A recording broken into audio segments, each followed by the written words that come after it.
20 माह ने मेरी पूरी जिंदगी का तजर्बा ही गलत साबित कर दिया। कभी मैंने सोचा ही नहीं था कि हमारा निज़ाम, हमारी अदलिया इतने छोटे बोनों पर मुश्तमिल होगी, जिनको हम माई लॉर्ड कहते हैं और नाजायज़ कहते हैं।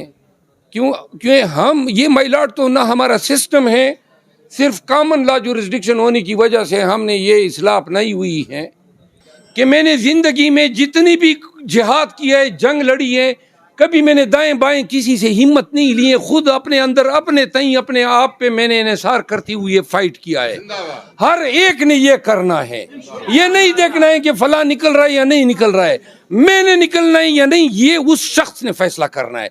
और खौफ अगर आपको कोई तोड़ सकता है तो वो आप खुद हैं, कोई दूसरा आपको नहीं तोड़ सकता है। देखिए, ये अब हमारी जंग कानूनी जंग नहीं है, ये अदालतों में अब नहीं लड़ी जाएगी।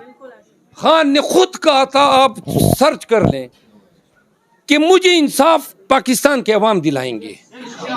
तो लिहाजा एक पंजाब को उठने दें, सब बातिल मिट जाएगा।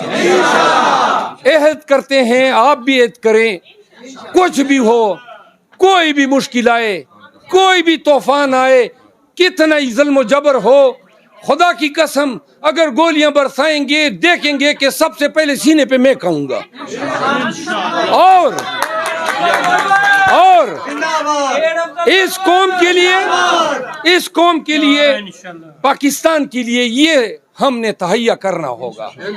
एक दफा की मार है, मुद्दत तो ये अपनी पीठ सहलाते रहेंगे। हमने इबाद फारूक की बेटी की मिसाल आपके सामने है, यानी वो बच्चा जो बिल्कुल एक फरिश्ता था, एंजल था, और उसके साथ क्या नहीं हुआ, सिर्फ सियासी बुनियादों पे। जिले शाह की मिसाल आपके सामने है। फिर आप देखें, हमारी जो खवातीन है, 5-6 महीने इनको हो गए हैं। खदीजा शाह को मर्डर केस में कोयटा में ले गए, पहले पेशावर, यानी। और जो बदबख्त जज इनका ट्रांजिट रिमांड देता है, अल्लाह तुम्हारे खानदान पे भी ऐसी तबाही लाए जिस तरह आप। आमीन।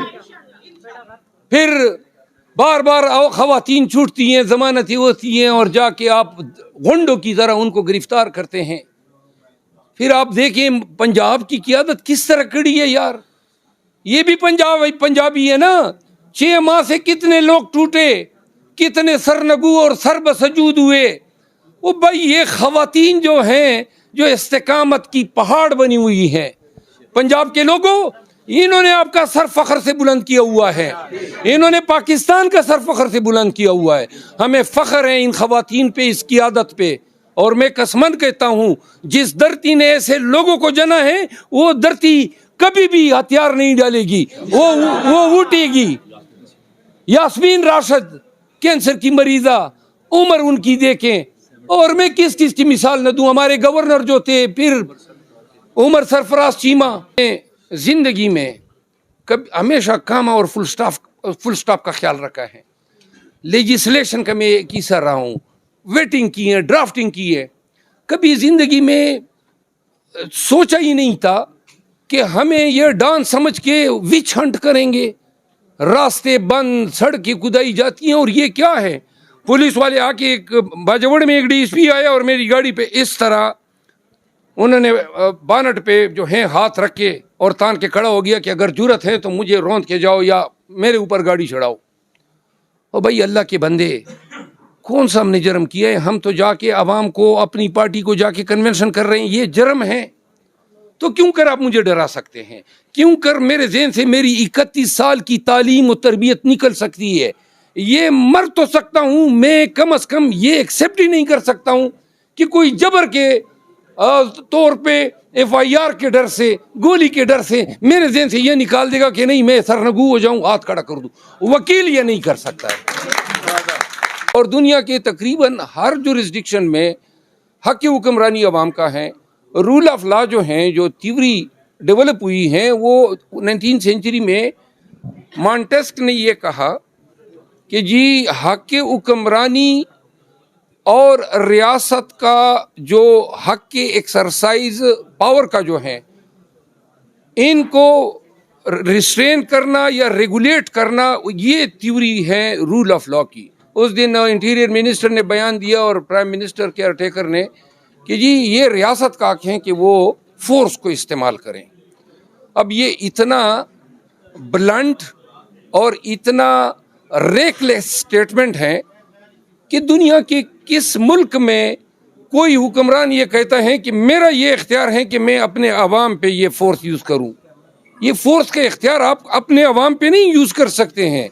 ये अवाम ने आपको दिया है, तफवीज़ किया है ताकि आप उनकी प्रोटेक्शन के लिए ये इख्तियार इस्तेमाल करें। दहशतगर्द के ख़िलाफ़ इस्तेमाल करें, हमलावर के ख़िलाफ़ इस्तेमाल करें, या हर उस शख्स के ख़िलाफ़ इस्तेमाल करें जो कानून को रोनता है। आप आके कहते हैं अवाम को धमका रहे हैं।